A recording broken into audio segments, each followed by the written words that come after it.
Hello दोस्तों। नागालैंड में अजीब हालात, क्या एक बार फिर विपक्ष मुक्त होगी विधानसभा? नागालैंड में अनुमान जताया जा रहा है कि एनडीपीपी बीजेपी गठबंधन की सत्ता में रहेगी। उन्हें दूसरे सहयोग में समर्थन मिला या नहीं मिला, क्योंकि यह अकेले गठबंधन है जिसने सभी 60 सीटों पर अपने उम्मीदवार उतारे हैं। पढ़िए कविता पंत की विश्लेषण। नागालैंड विधानसभा की 60 में से 59 सीटों पर 183 उम्मीदवारों के भविष्य पर यहां से 13 लाख से अधिक मतदाता अपने वोट डाल रहे हैं। कांग्रेस के इन खोखीसी सुमी के दौर से बाहर हो जाने के कारण भाजपा उम्मीदवार कजेतो के नियम जनवोटो जिलों के अकुलुतो निर्वाचन क्षेत्रों से निर्विरोध विजेता घोषित कर दिए गए हैं। देश में नागालैंड अकेला ऐसा राज्य है जहां विधानसभा में कोई विपक्ष नहीं है। यह नागालैंड की राजनीति की काफ़ी पेचीदा बना देता है। मौजूदा नेफ्यू रियो के नेतृत्व वाले पॉपुलर डेमोक्रेटिक अलायंस पीडीए सरकार ने एक सर्वदलीय सरकार बनाई। नागाओं के राजनीतिक मुद्दों को आगे बढ़ाने के लिए वहीं सभी शत्रुघ्न और विपक्षी दल सरकारों में शामिल हो गई है। ऐसे में वहां विपक्ष नाम की कोई चीज़ नहीं बची है। नागालैंड में अजीब हालात। नागालैंड में मतदान चल रहा है, मगर वहां पर अजीब की स्थिति है। मतदाताओं को समझ में नहीं आ रहा है कि चुनाव का अंजाम क्या होगा। 2018 के पिछले चुनाव में विपक्ष की अनुपस्थिति ने मजबूती विपक्ष की आवश्यकताओं पर जोर डाला था। मतदाताओं का मानना है कि ज़्यादातर दल का एक बार फिर से शत्रुघ्न व्यवस्था में शामिल होने की उम्मीद कर रही है। लोग सोच रहे हैं कि क्या राज्य में एक बार फिर बगैर विपक्ष वाली सरकार बन जाएगी, या चुनाव के बाद एक ऐसी गठबंधन आएगी जो एनडीपीपी बीजेपी गठबंधन के पूर्व निर्धारित जीत को पलट देगी। एनडीपीपी और बीजेपी की क्रमशः 4:20 के अनुपात में सीटों का विभाजन किया गया है। इस बार कुल मिलाकर 12 राजनीतिक दल चुनाव में हिस्सा ले रहे हैं। क्षेत्रीय दलों का विलयन का रिकॉर्ड। नागालैंड के प्रमुख क्षेत्रीय राजनीतिक दलों का किसी न किसी वक्तों पर दलों का विलयन का पुराना ट्रैक रिकॉर्ड रहा है। पिछले कार्यकाल में राज्य के इतिहास में एक अभूतपूर्व घटना घटी है, जब अप्रैल 2020 में एकमात्र विपक्षी पार्टी नागा पीपुल्स फ्रंट का शत्रुघ्न नेशनलिस्ट डेमोक्रेटिक प्रोग्रेस पार्टी में विलय हो गया है।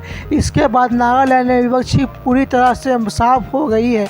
इससे मौजूदा चुनाव में एक बार फिर मतदाताओं का निराश और हड़कंप मच गया है। 2003 तक राज्य में सत्ता संभालने वाली कांग्रेस का विधानसभा में कोई प्रतिनिधित्व नहीं है। इस बार कांग्रेस ने केवल 23 उम्मीदवारों को मैदानों में उतारा है। 1980 और 1990 के दशक में एक प्रमुख शक्ति के रूप में उभारी कांग्रेस को आशा है कि त्रिशूल विधानसभा की स्थिति में राज्य में उसी भी पैर जमाने का मौका मिल जाएगा। सरकार के लिए 31 सीटों की जरूरत है। नागालैंड विधानसभा में सरकार बनाने के लिए कम से कम 31 सीटों की आवश्यकता है। नागालैंड पर 15 साल 2003 से 2018 तक बीजेपी के साथ गठबंधन में शासन करने वाली नागा पीपुल्स फ्रंट एनपीएफ का जानदार आज काफ़ी कम हो गया है। 2018 के चुनाव के बाद एनपीएफ को छोड़कर बीजेपी की एनडीपीपी के साथ गठबंधन बना लेने के बाद एनपीएफ की स्थिति काफ़ी कमज़ोर हो गई है।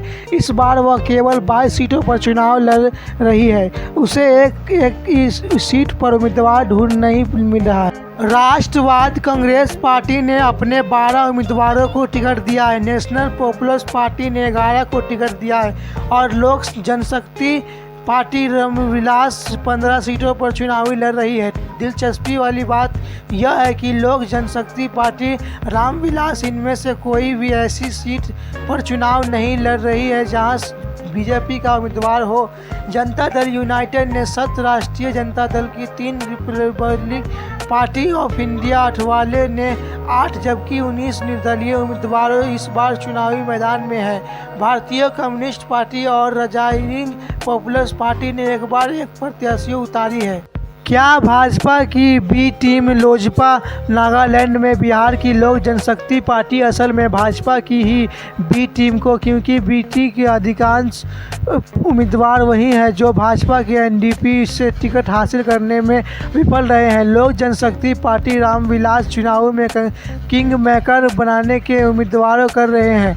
उसमें चुनाव के बाद गठबंधन को लेकर अपना इरादा स्पष्ट कर दिया है। पार्टी को मीडिया सेल ने एक बयान में कहा है कि लोजपा रामविलास नागालैंड में केंद्रों की एनडीए सरकार के आशीर्वाद से सरकार बनाने में महत्वपूर्ण भूमिका निभाएगी।